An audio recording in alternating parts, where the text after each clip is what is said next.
Volleyball. History of volleyball. The game of volleyball, originally called mintonet, was invented in 1859 by William G. Morgan after the invention of basketball only few years before.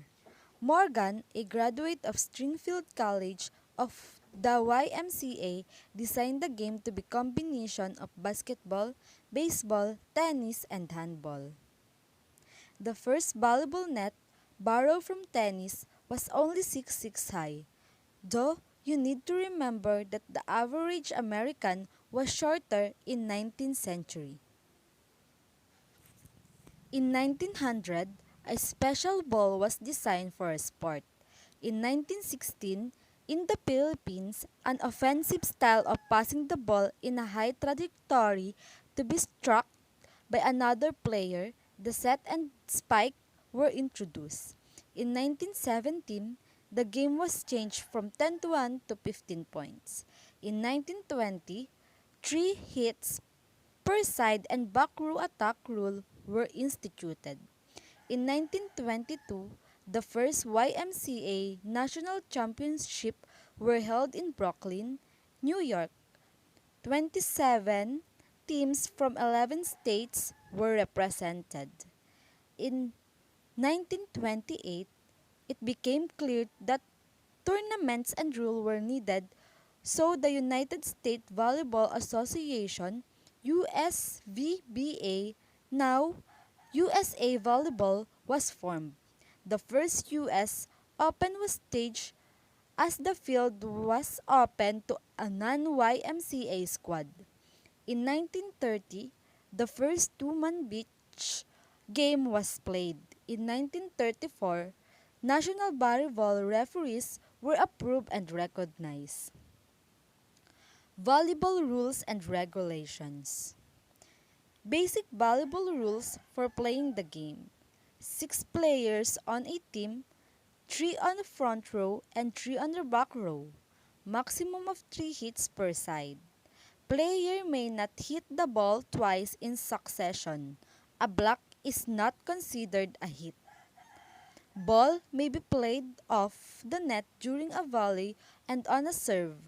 A ball hitting a boundary line is in. A ball is out if it hits an antenna, the floor completely outside the court, any of the net or cable outside the antenna, the referee stands or pole, the ceiling above a non-playable area. It is legal to contact the ball with any part of a player's body. It is legal to catch, hold, or throw the ball. If 2 or more players contact the ball at the same time, it is considered one play and either play involved may make the next contact, provided the next contact isn't team's 4th hit. A player cannot block or attack a serve from on or out inside 10-foot line. After the serve, front line player may switch position at the net. At higher competition, the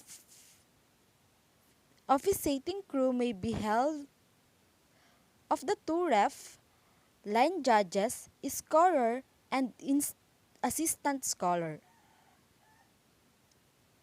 Volleyball equipment. Net.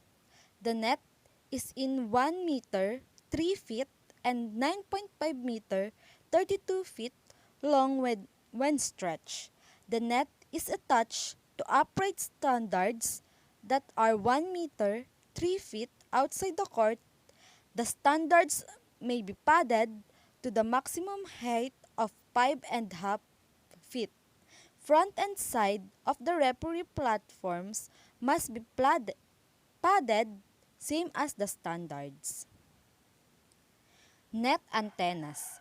Antennas are attached to the net in line with the outside edge of the sideline.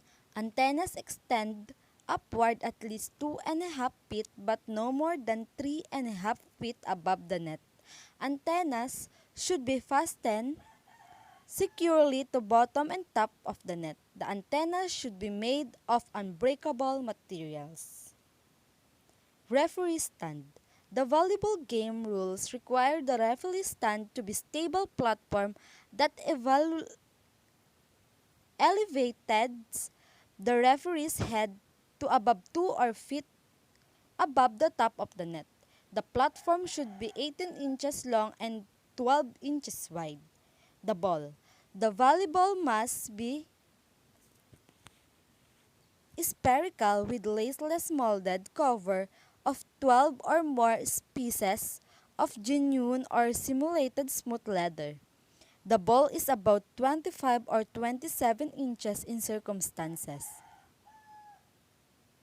The ball should weigh about 9 to 10 ounces and be inflated to 4.3 to 4.6 pounds. Score sheet. In competitive volleyball game rules requires a score sheet to be used to keep score. A score sheet also provides space for lineups, individual scoring, team scoring, and timeouts. There is a comment section for recording, warning, penalties, unsporting conduct, and any other unusual event. Volleyball court dimension. The volleyball court is 60 feet by 30 feet in total. The net in the place in the center of the court make its side of the net 30 feet by 30 feet. Center lane. A center line is marked at the center of the court, dividing it equally into 30 feet square above which the net is placed. Attack line. An attack line is marked 10 feet of each side of the center line. Service line. A service line, the area from which the server may serve the volleyball, is marked 10 feet inside the right sideline on each back line. The net is placed directly above the center line. 7 feet 4 inches above the ground for women and 6 feet above the ground for men. Poles. Volleyball poles should be set at 36 feet apart, 3 feet farther out from the sideline. Ceiling height. The minimum ceiling height should be 23 feet, though they should preferably be higher. Volleyball is generally officiated by 2 referees and 2 line judges.